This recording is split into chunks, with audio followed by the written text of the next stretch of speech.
Doctorate उपाधि सम्मानित हेले दुष्मंत बेहेरा। ढेंकानाल जिला हिंदोल ब्लॉक अंतर्गत बाउंसपोखरी ग्राम पंचायतर डीहसाही grammar Dushmant Behera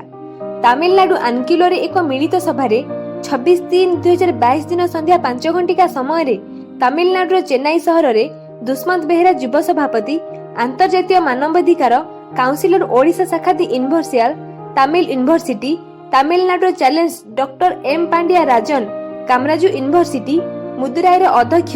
doctor R सोलेमान एवं मुख्य अतिथि डॉक्टर AKN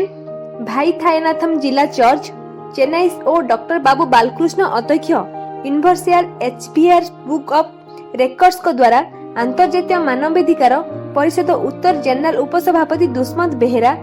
खलीरी अनुगुल जिला को डॉक्टरेट उपाधि प्रदान करी पुरस्कार सम्मानित करा जायतिला।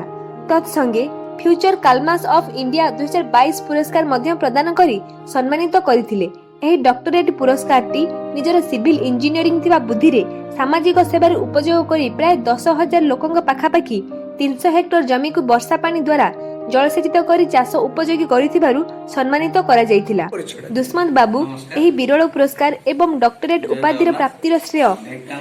तांकर स्वर्गत दादा भगवान बेहेरा छोट बेलुरु प्रतिटी मुहूर्त जगी भल मनुष्यटीए हेबार रास्ता देखैथिबारु ओ समाज सेवा पई निजर आदर्श भाबे काम करी जेजेबापा स्वर्गत दंडधर बेहेरा को नाम रखिथिबा जणा पड़िछि।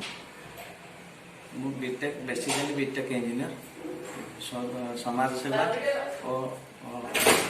सिविल इंजीनियरिंग उपरे जनहितकर कार्य अधिक समाज हिंदोलरू शुभस्मिता बारिकंग रिपोर्ट जेके खबर।